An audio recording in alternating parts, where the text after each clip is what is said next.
The night before my wedding, I found myself curled up on the couch, staring at my phone, smiling like an idiot. Zach had just called to tell me how excited he was to marry me tomorrow. His voice had that warm, calming tone that always made me feel like everything was going to be okay. I hung up feeling giddy until I realized something. The call hadn't ended. I was about to tap the screen to disconnect when I heard another voice. It was his father. "So you were talking to her just now?" he asked. "Yeah," Zach replied, but his voice, it wasn't the same. It sounded flat, tired, not the voice of someone about to marry the love of his life. I froze. His dad's voice dropped to a hush. "Do you still feel the same way you did 2 days ago?" Zach answered after a pause. "Yeah." Then came his mother, sharp and deliberate. "You're going to go through with this wedding, whether you like it or not. Enough of your cold feet. You've made your bed." "I'm not ready," Zach snapped. "I never was. I told you this before. I'm only doing this so you don't cut me out of your will." My stomach flipped. I held my breath as his father added, "Then maybe that's what it takes. You've had kids with her. That's already shame enough. Marry her and make it right." I felt like the floor had disappeared beneath me. The man I loved, the father of my children, was being blackmailed into marrying me, and he never stopped them. Never once said he loved me, never once defended me. Instead, I heard him say, "Nobody ever cares if I'm ready. Not her, not you. I always get pushed into things." I clicked the call off. Silence filled the room, but inside me a storm was raging. My hands trembled, my throat burned, and my heart broke without making a sound. My name is Elena. I'm 26 years old, a mother of twin boys, and until a week ago, I was someone's fiancé. I grew up in a quiet suburban neighborhood outside of Minneapolis. My parents weren't wealthy, but they made sure I had everything I needed. My mom's a school teacher. My dad's a mechanic. They taught me about hard work, love, and showing up for people, even when it's inconvenient. I suppose that's where I got my stubborn streak. From a young age, I knew I wanted to do something creative. I pursued interior design in college, and that's where I met Zach. He was the charming, ambitious business major who sat next to me in marketing class. He had a way of making everyone in the room feel seen, and somehow, he chose me. Zach and I started dating in our senior year. He was spontaneous, warm, and incredibly persuasive. I was cautious but curious. We fell in love like it was the most natural thing in the world. After college, we moved in together and started building our lives. The pregnancy wasn't planned. When I found out, I was terrified but also deeply certain. I'd always wanted to be a mom. When the doctor told me it was twins, I laughed through tears. Zach, however, didn't take it well. He asked if I'd consider not going through with it. That hurt. Still, I stood my ground. I told him I was having these babies with or without him. I gave him a choice. No pressure, no ultimatum. If he wanted to walk away, he could. I didn't ask for anything, not even child support. My heart was already tied to those two little heartbeats. But Zach didn't walk away. To his credit, he stayed. He showed up to every prenatal appointment, held my hand through labor, and cried when our sons were born. For a while, it seemed like we'd found our rhythm. The late nights, the diaper explosions, the tiny moments. 6 months after the twins arrived, he proposed. I was exhausted and overwhelmed, but at that moment, he looked at me like I was the only woman in the world. I said yes. Why wouldn't I? Looking back now, I realize how much I wanted to believe we'd made it through the hardest part, that the storm was behind us. I thought love and effort were enough. I was wrong. I didn't notice the signs, how he flinched when we talked about wedding venues, how he always changed the subject when I mentioned guest lists. I chalked it up to nerves. After all, parenting twins was enough to make anyone frazzled. But deep down, I think part of me always feared that I was loving for both of us, that he was still catching up, still figuring it out.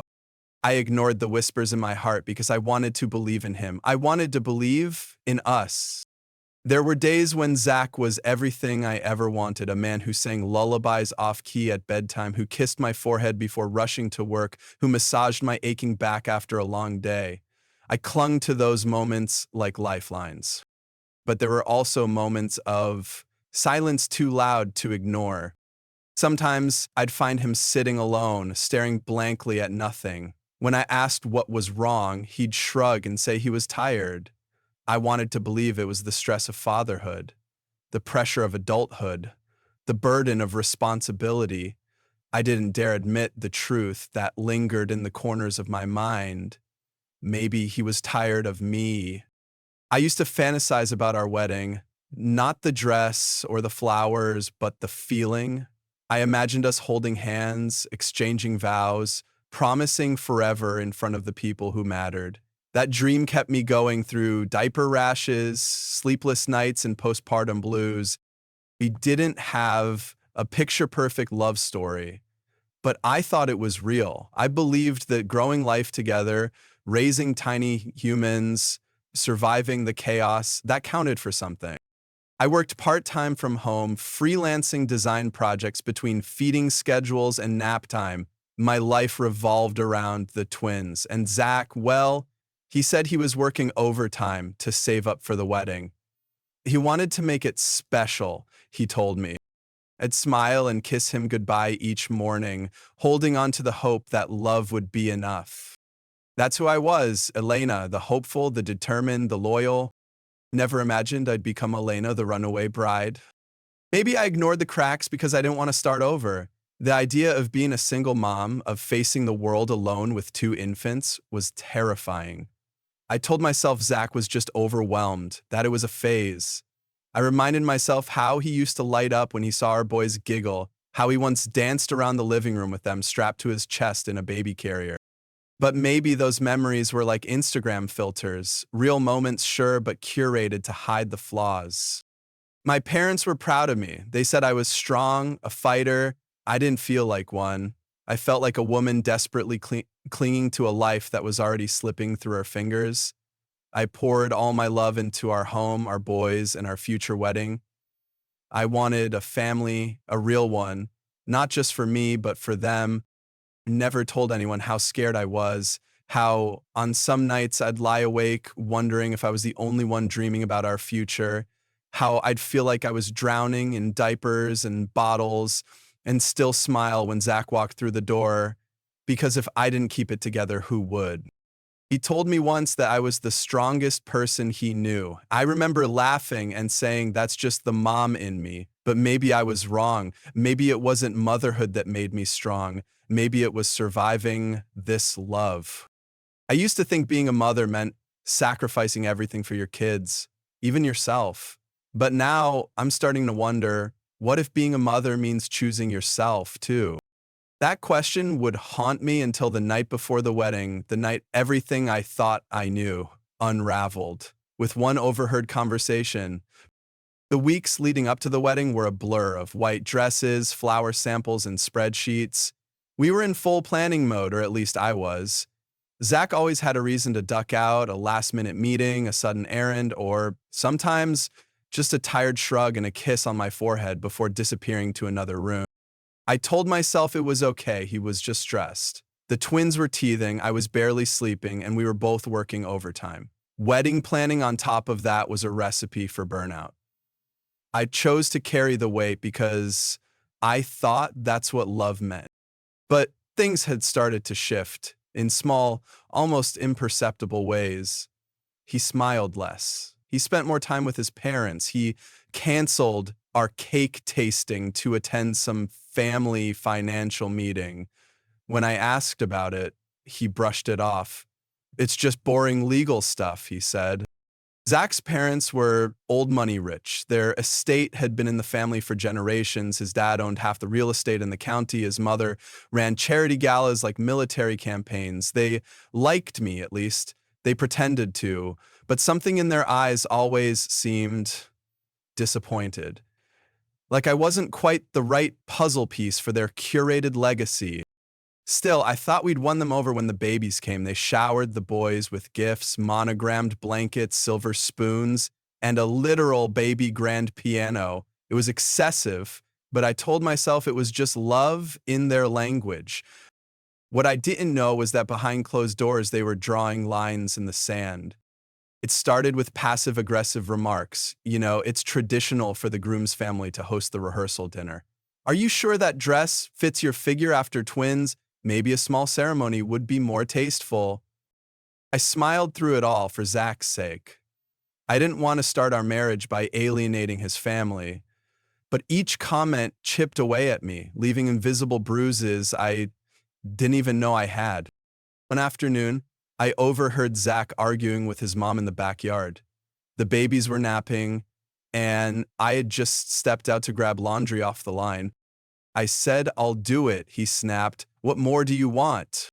"You'll do it, but will you mean it?" his mom hissed back. I don't have a choice, do I? I stood frozen, clutching a pair of tiny socks, my heart beginning to race. Later, when I asked Zach about it, he said they were arguing about his sister's trust fund. She wants to cash out early, he explained, eyes darting away from mine. It's a mess. I wanted to believe him. I needed to believe him. But something was unraveling, and I was too afraid to pull the thread. The week before the wedding, we had our final meeting with the venue. I remember standing in the ballroom, watching the sun pour through the tall windows, imagining our vows echoing through the space. Zach was beside me, hands in his pockets, nodding at everything but not looking.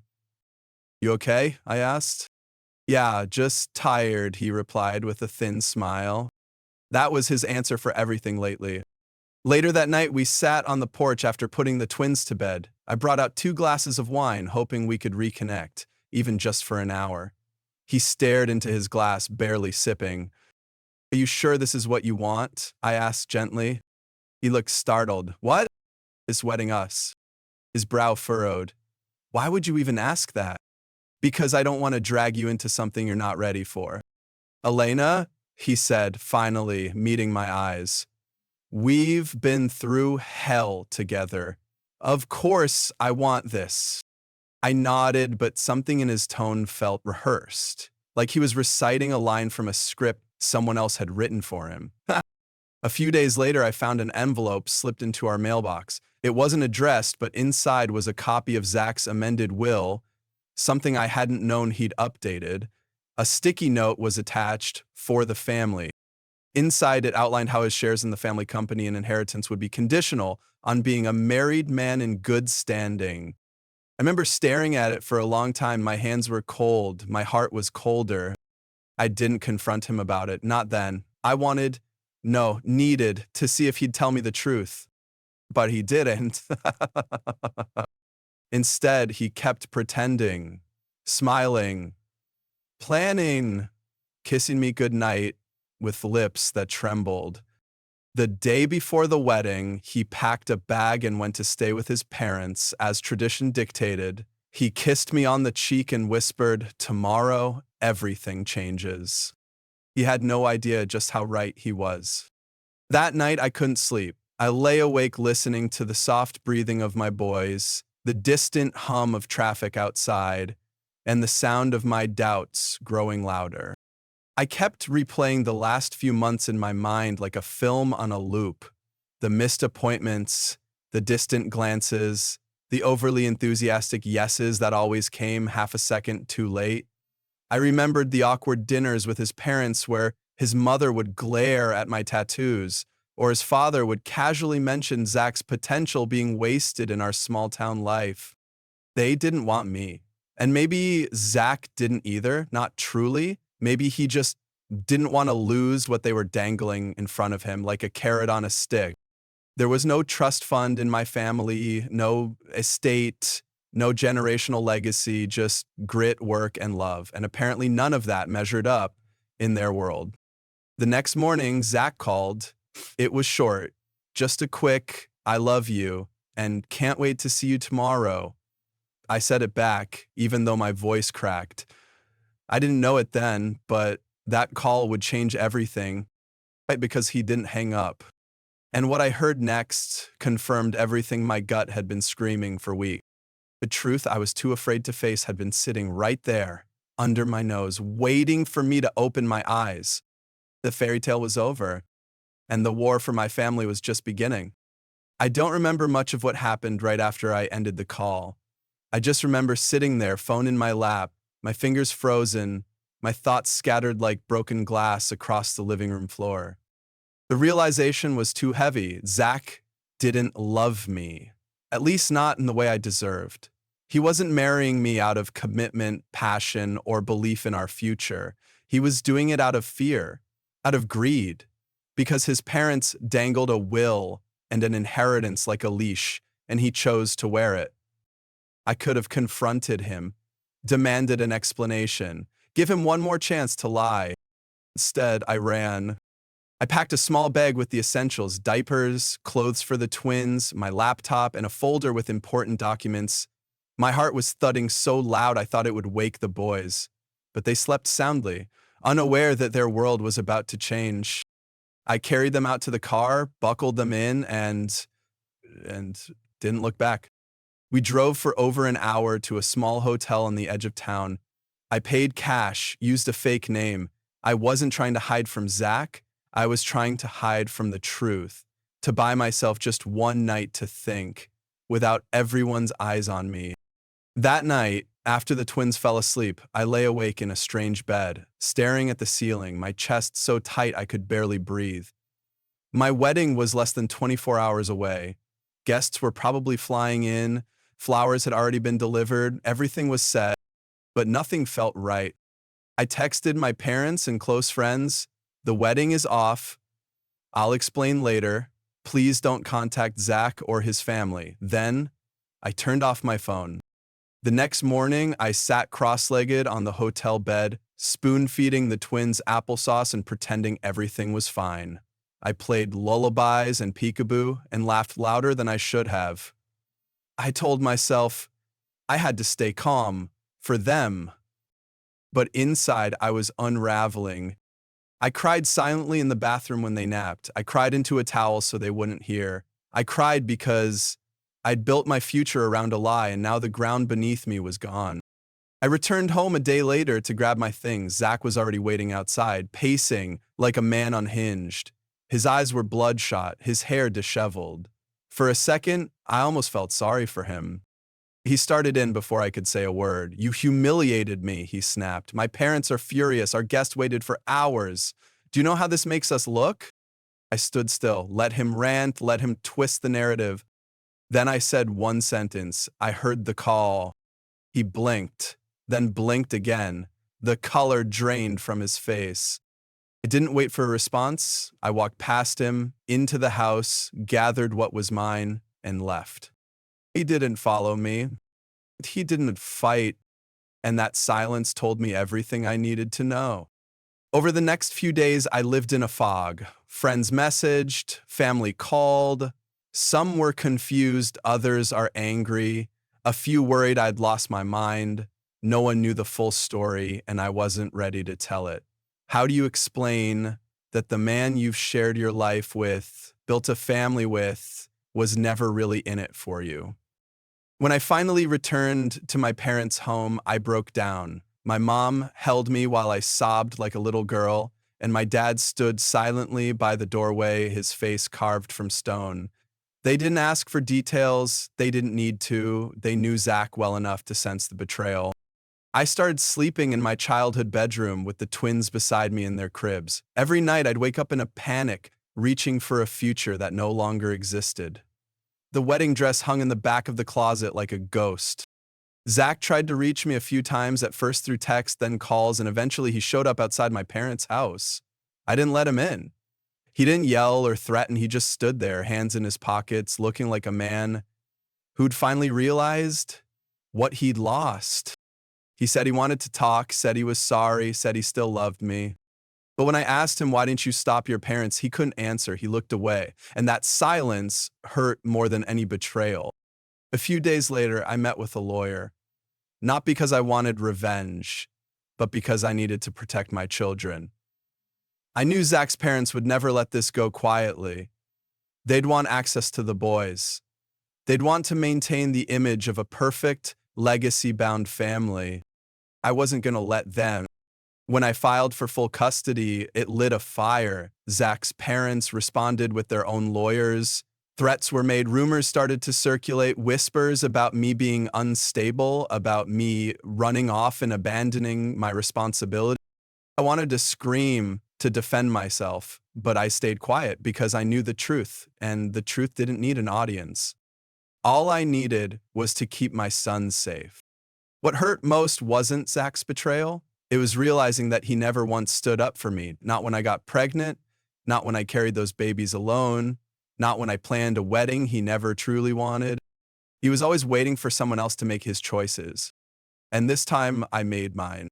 The breaking point came when Zach's father called my parents directly. He accused them of turning me against their son, of poisoning my mind, of destroying the family's future.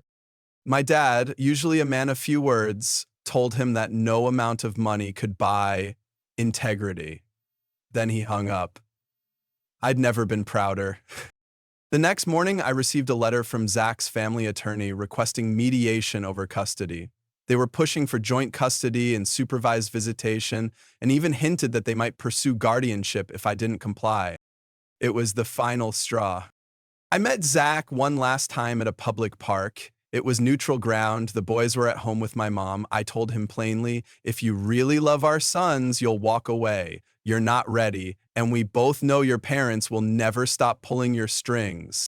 He looked at me like I was the one tearing everything apart. I can be better, he whispered.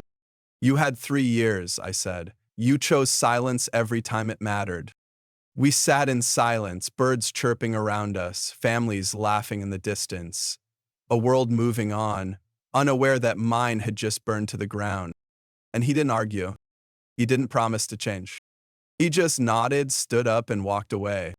That was the last time I saw the man I once thought I'd marry.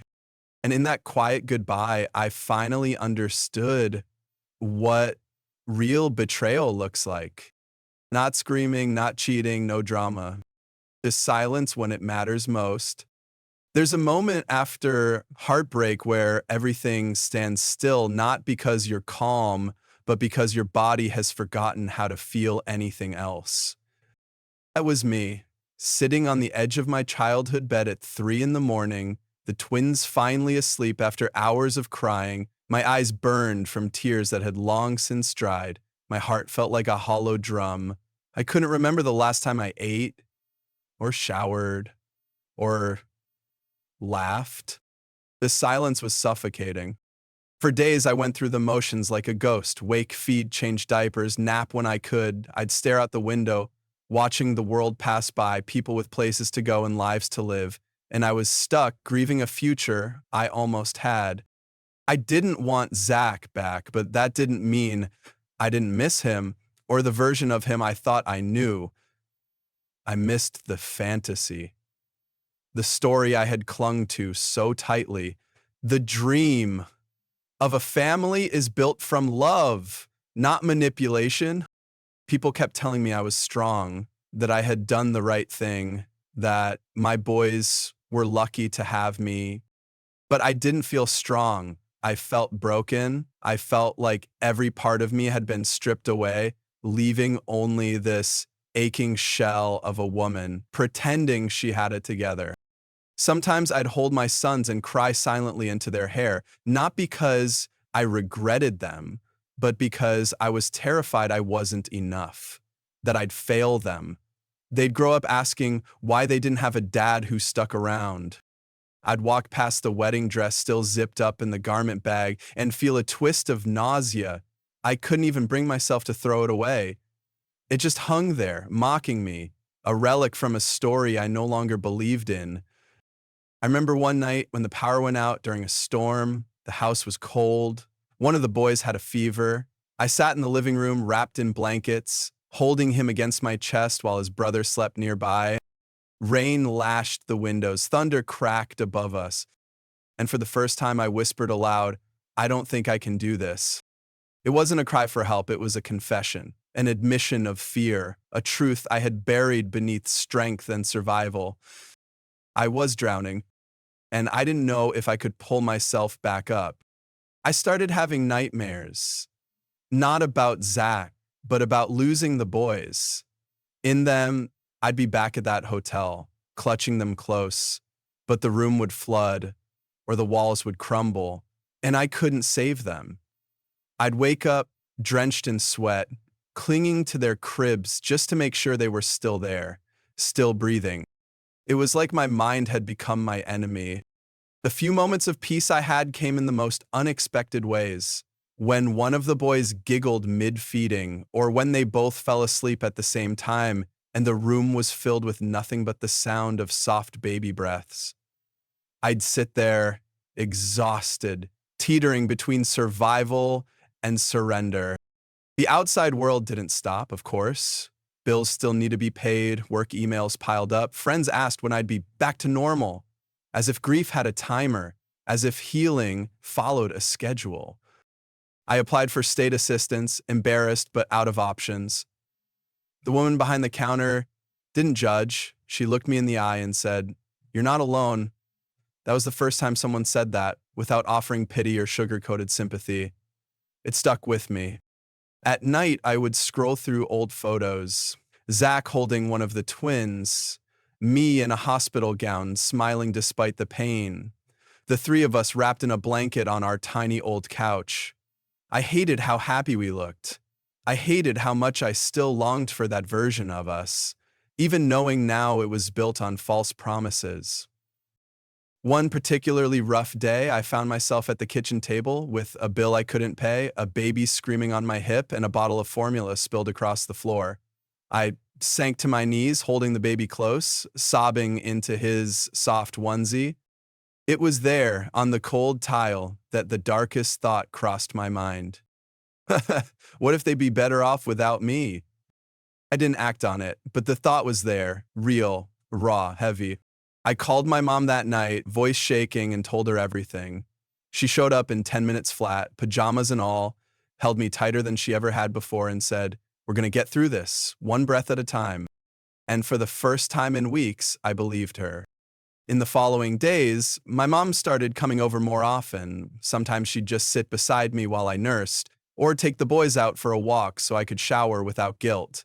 My dad repaired a broken faucet in the kitchen without saying a word, just leaving his tools behind like a silent message. "You're still my daughter. I'm still here." That quiet kind of love, the kind that doesn't demand anything in return, began patching the cracks in me. Still, I felt isolated. My friends, though well-meaning, couldn't fully understand. They had husbands or no kids or lives that hadn't just crumbled. They offered platitudes. "You're so brave. He didn't deserve you. You'll find someone better." But I didn't want someone better. I didn't want anyone. I just wanted peace. There were moments I found myself hating Zach with a fire that scared me. Not for leaving, but for lying, for letting me carry everything alone, for making me feel like I was the crazy one for noticing the cracks, for taking the easy way out and letting his parents dictate his spine. But hate didn't help at 2 a.m. when the twins both woke up screaming. Hate didn't change diapers. Hate didn't pay bills. I needed more than that. I needed purpose, a way forward. One afternoon, while the boys were napping, I sat down with a notebook, no phone, no distractions, just me and a pen. I wrote down everything I had lost, and then, on the opposite page, everything I still had. And that second list, it was longer. My sons, my parents, my health, my skills, my independence, my story. And slowly I began to believe that maybe, just maybe, this wasn't the end of everything. Maybe it was the beginning. A painful one, yes, but still a beginning. And even broken beginnings can lead to beautiful endings. A few weeks after everything fell apart, I took the twins for a walk in the neighborhood park. It was one of those crisp early spring mornings, the kind that smells like wet earth and possibility. The boys were bundled in their stroller, cheeks red from the cold, wide-eyed at the world. I sat on a bench near the duck pond, feeding them pieces of banana and quietly watching other moms pass by. Some were chasing toddlers, others were jogging with strollers. I felt like I was watching a movie I used to star in, but now I was just background noise. That's when I heard a familiar voice call out, "Elena?" I turned and saw Rachel. Rachel had been a senior when I was a freshman in college. We weren't close, but I remembered her vividly. A fierce, bright woman with a laugh that could light up a room. She was a single mom, too, even back then. She once gave a speech on resilience in our women's leadership class that made the professor cry. She sat beside me without hesitation, like no time had passed. We caught up quickly, me glossing over the details, her not pushing too hard. Then she looked me square in the eye and said, "You look like you're surviving but not living." It hit me harder than I expected. Over the next hour, Rachel shared her own story, how she raised her daughter alone, built a business from her kitchen table, and fought off every doubt with grit and grace. "I didn't do it all at once," she said, "but I kept moving, even when it hurt, especially then." She invited me to a weekly mompreneurs group she hosted at a local library. "It's not a therapy session," she laughed, "but you might find what you need there." I went, more out of politeness than hope, but that small group of women, each with their own scars and triumphs, became my lifeline. They didn't offer pity, they offered plans. Childcare hacks, grant applications, freelance referrals, real advice from real people who had clawed their way out of dark places. I started taking on design clients again, at first just tiny gigs, redesigning nurseries, organizing home offices, but slowly I built a rhythm. During naps, at night, early in the morning, I worked not just to make money, but to remind myself of who I was. I was a creator, a builder, not just of spaces, but of lives, mine, my children's. One night, I caught my reflection in the window as I rocked one of the boys to sleep. My face looked tired, yes, but stronger too, like a woman who had been tested and had started to rise. Not because someone saved her, but because she chose to save herself. I began journaling again, something I hadn't done since before the twins were born. Every night, once the house was quiet, I'd open that worn notebook and let the ink carry what my voice couldn't say out loud. My fears, my hopes, my memories, and my dreams. It was like therapy, except I was both the patient and the healer. Rachel became more than a mentor, she became a friend. She checked in often, not out of obligation, but genuine care. She introduced me to her daughter, now a teenager with a quiet strength and clever wit. Watching them together gave me a vision of what I wanted to build with my sons. A bond rooted in honesty, resilience, and unconditional love. Through the mompreneur group, I met women who had once been in shelters, who had fled abusive marriages, and who had started over with nothing but a suitcase and a baby. And yet there they were, running Etsy shops, launching event planning businesses, managing social media accounts for local brands. Survivors turned entrepreneurs, fighters turned founders. I wasn't alone in my journey. The momentum began to build. I rebranded my design services with a focus on minimalist family living, spaces that were beautiful, functional, and healing. My story became part of my pitch. Clients weren't just buying a service, they were buying into a belief that beauty could grow from brokenness. One client, a recently divorced mom of 3, hugged me after we completed her space. "This room feels like me again," she whispered. That's when I knew I wasn't just designing rooms. I was giving people their power back.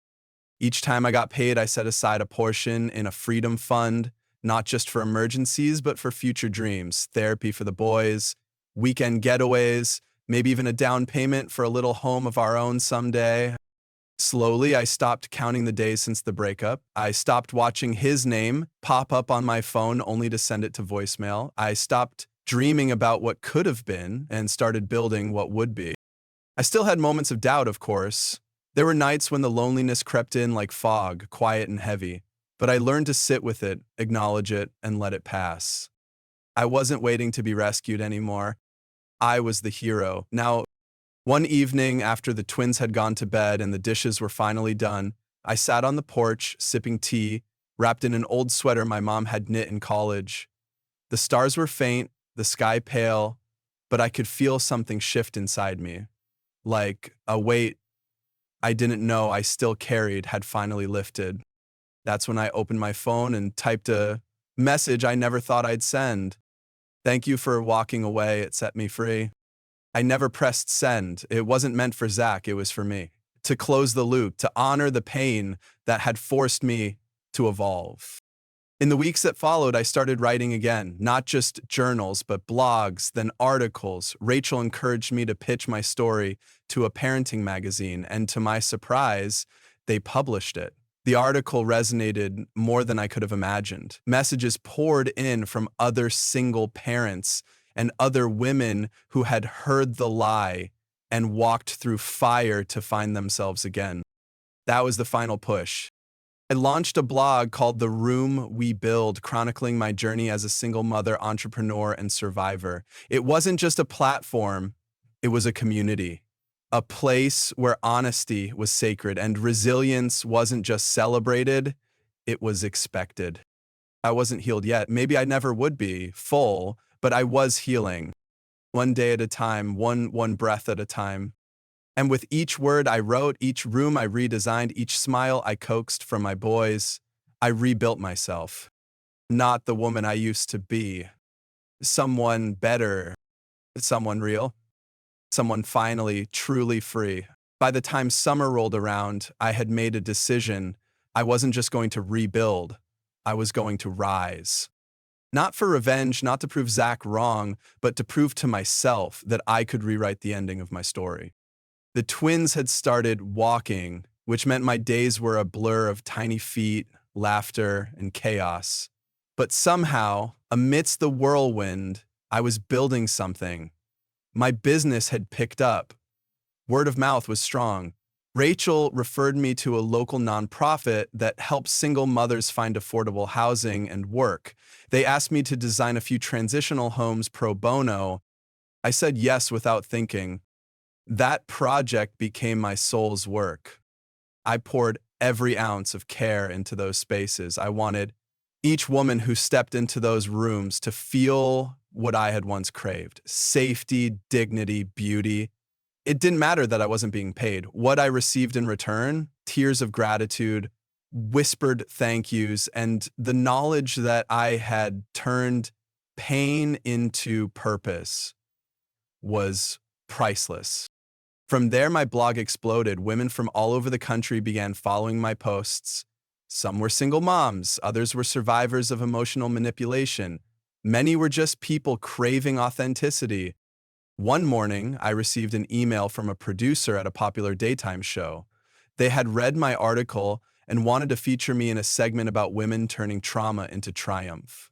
I thought it was a scam at first, but it wasn't. A week later, I was sitting in a makeup chair, heart pounding, watching the producer adjust her earpiece and say, "You're live in 3, 2, 1. I shared my story, shaking at first, but then steady. I talked about Zach, the wedding that wasn't, the call I overheard, the decision to run, to survive, to fight. And I saw people in the audience crying. When the host asked what I would say to other women in my shoes, I didn't hesitate. Don't wait for someone to rescue you. You are the rescue. That clip went viral. My inbox overflowed. My follower count exploded. My business boomed. But more importantly, I felt seen, not just for my pain, but for my power. That was my payback. Not bitterness, not public shaming, but success. I wasn't chasing Zach down anymore.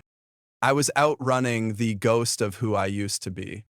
I used to think payback had to be loud, confrontational, a slammed door, a cutting post, a dramatic exit. But now I understand that the most powerful revenge is to thrive in silence. It was in the quiet wins. The late nights when I met deadlines with a baby sleeping on my lap. The messages from strangers saying your story gave me courage. The way my boys reached for me every morning, like I was their whole world, because to them I was. I began mentoring other women too. Some came from abusive relationships, others had never believed in themselves until they saw what I had done. We didn't sit around and complain about our exes. We strategized. We lifted each other. We passed down resources like heirlooms.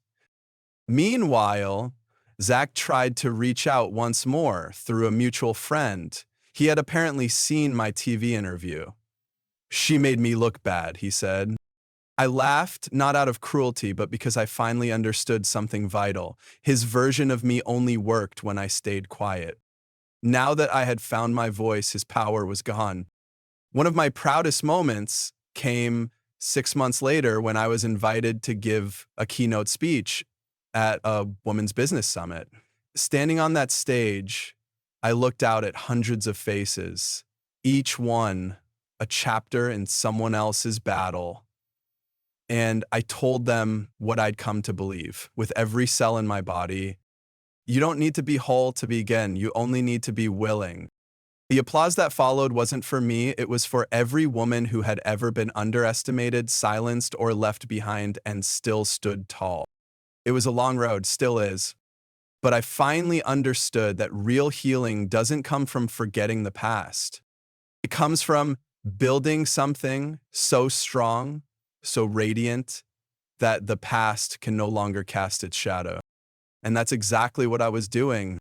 In the months that followed, I launched a design consultancy with a mission close to my heart, helping women in transition reclaim their space. Whether they were leaving toxic homes, starting over from scratch, or simply needing a fresh start, I was there to help them reimagine their environment and, by extension, their identity. Each project was more than just paint colors and furniture layouts. It was about transformation, rebirth, telling a new story with every wall touched, every room revived. And as word spread, donations started pouring in from supporters who had followed my journey online. People believed in the mission. They weren't just helping me, they were investing in the women I served, the ones who had been where I'd been, the ones still climbing. Eventually, I hired a small team, all women, all warriors in their own right. Some were survivors, some were single moms, all were driven, and together we became more than a business, we became a movement. My twins turned two with chocolate-covered faces and joyful screams. That party was a celebration not just of their lives, but of mine too. I was still standing, still fighting, still building. And as I tucked them in that night, I whispered into the dim quiet, "We're going to be just fine." Because we were better than fine. We were free. We were rising. And I was no longer afraid. Not of Zach, not of failure, not of raising boys without a man in the house. Because I had become the kind of woman I once needed. And that, more than anything, was the victory. One evening, as I closed my laptop after finishing a client proposal, I looked around my tiny living room, toy-strewn, coffee-stained, but filled with laughter and light, and I smiled. For the first time in a long time, I felt at home, not just in a place, but in my own skin.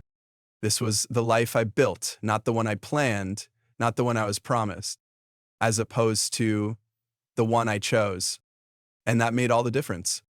It had been over a year since the night I drove away from the wedding that never happened. Some days, it still felt surreal, like a movie I once starred in, but now only watched in flashes. But most days, it felt like a lifetime ago. Life was quieter now, but in the best possible way.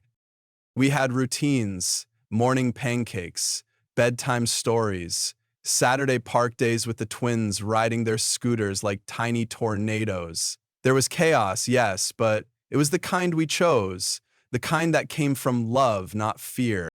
I no longer waited for the other shoe to drop. I had walked barefoot over the fire and came out stronger on the other side.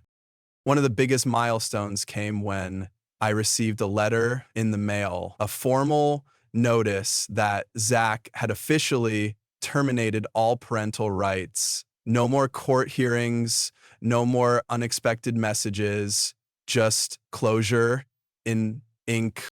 I held the paper in my hands and cried, not because I was sad, but because I was finally free. Free from doubt, from guilt, from wondered if I had made the right choice. Because the twins would grow up with honesty, with stability, with a mother who had chosen them and herself every step of the way. Later that summer, we moved again, a modest home with a little backyard and a kitchen filled with sunlight. The boys had bunk beds, a sandbox, and more art supplies than I'd ever imagined buying. It wasn't grand, but it was. Rachel and the women from the mompreneur group came to help paint the walls and plant the garden. We laughed, we cried, we drank cheap wine, and watched the kids chase fireflies until bedtime. That night, sitting on a blanket on our freshly mowed lawn, I realized something. I had built a family, not the one I expected, but the one I needed. A few weeks later, I launched a second blog, this one focused on single motherhood and creative living. It wasn't just storytelling, it was guidance, templates, checklists, home hacks, emotional survival kits. Everything I wished someone had given me when I was alone and scared and Googling how to survive heartbreak with toddlers in tow. And slowly, something unexpected began to bloom inside me. A hope. Not just for me, but for anyone who had ever thought they were too broken to begin again. Because now I knew the truth. We're never too broken. We're just waiting to be rebuilt. One evening, I received an email from a woman in another state. She wrote, "I found your story on a sleepless night when I thought I had nothing left. Your words pulled me off the bathroom floor. Thank you for showing me that it's possible to start over." I cried reading it because I knew that woman. I had been her.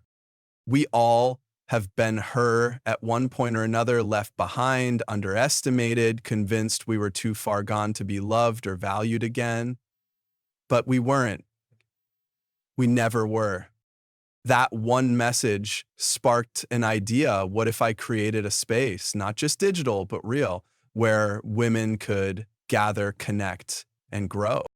With help from Rachel and a few amazing friends, I began laying the foundation for a creative wellness studio, a hybrid co-working and support space for single moms, survivors, and self-starters. It wasn't just about work, it was about healing together. We called it the second room, a nod to the room you move into after you leave the one that broke you. Opening day was small, just 15 women and their kids. But the energy was electric. We sat in a circle, shared stories, drank coffee, and planned futures. Kids played nearby, giggling and fighting and giggling again. For the first time in years, I felt truly safe, not just physically, but emotionally. I didn't have to explain myself, defend my choices, or pretend to be stronger than I was. These women saw me, and I saw them. My twins started preschool that fall. I cried more than they did, but I also smiled knowing they were walking into that classroom with so much love behind them. Not from a perfect home, but from a mother who fought tooth and nail to give them a good life. And in the quiet moments, after bedtime, after work, after the noise, I'd sit alone on the porch with a cup of tea, watching the stars return. Peace wasn't loud, but it was mine. One Saturday afternoon, the boys and I drove out to the beach. It wasn't far, just an hour away, but it felt like a world apart. They raced toward the waves, squealing with delight. I stayed back for a moment, toes in the sand, letting the wind whip through my hair. Watching them chase the tide reminded me how far we had come. No more walking on eggshells, no more holding my breath, waiting for love to be enough. I was enough. That evening, we built a sandcastle together. It was crooked and lopsided and perfect. Just like us. Before we left, I wrote something in the wet sand and let the waves take it. We made it, and we had, not because we were lucky, because we chose to rise. Every single day, in every small, quiet, beautiful way.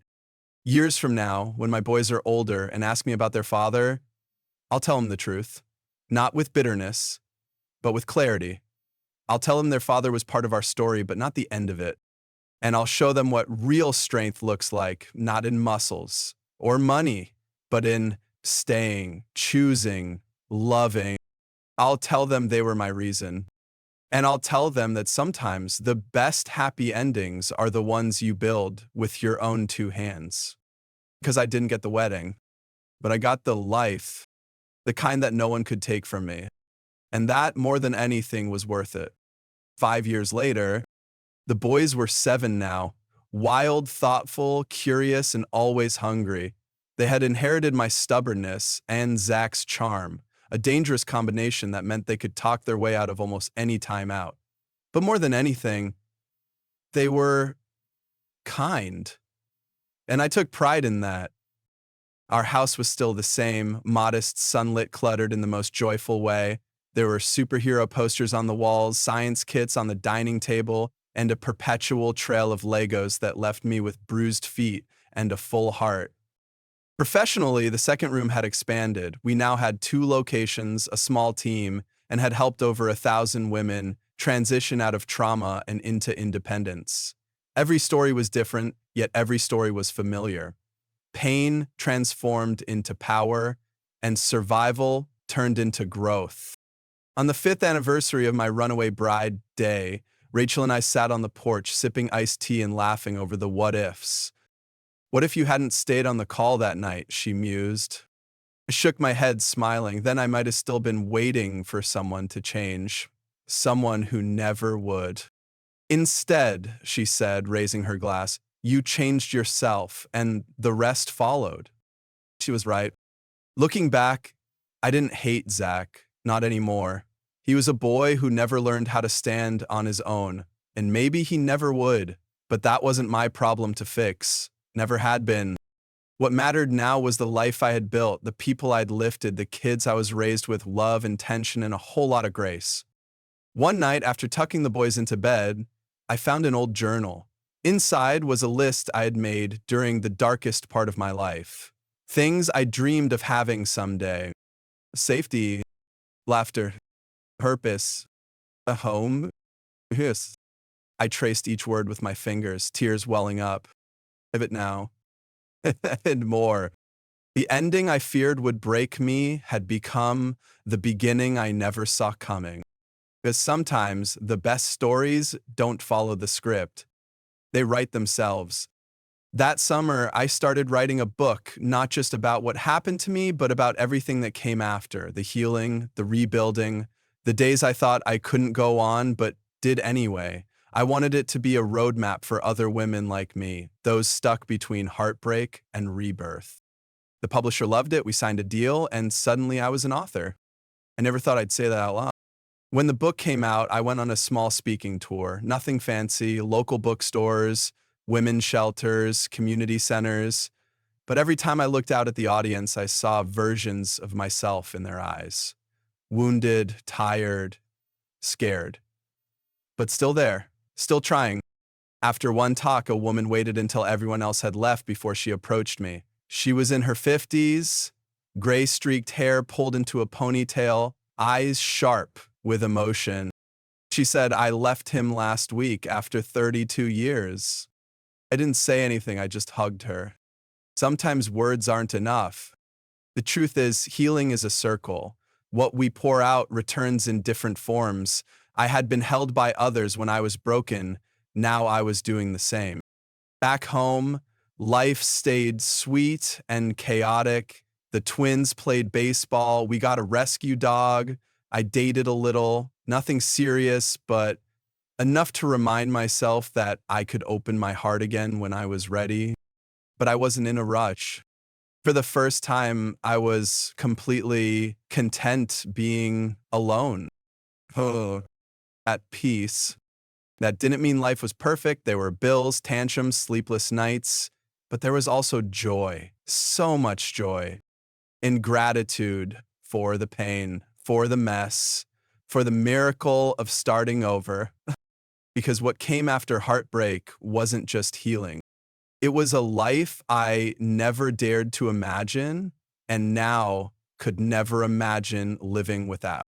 One day, my boys came home from school with a class assignment. Who is your hero? I half expected them to choose a baseball player or a superhero, but instead, they handed me their drawings, crayon portraits of me, smiling, arms outstretched, with hearts floating all around. You help people, Mommy, one of them said. That makes you a hero. I didn't cry in front of them, but I did later. Because in the end, that's all I ever wanted, to be someone they were proud of, to be the mom they deserved, the woman I once didn't believe I could become. As they drifted off to sleep that night, I stood by their door for a long time just watching, breathing it all in. This was the life I saved. This was the life I chose. And as the years ahead, I know there will be challenges, more heartaches, more lessons, but I'll face them the way I've faced everything else. One breath at a time, with honesty, with courage, and with love. Because the girl who once ran away from her wedding, she didn't disappear. She transformed. And in doing so, she found something better than happily ever after. She found herself. A few months later, I hosted a community event through the second room. It was a simple potluck, dinner, open mic night, storytelling.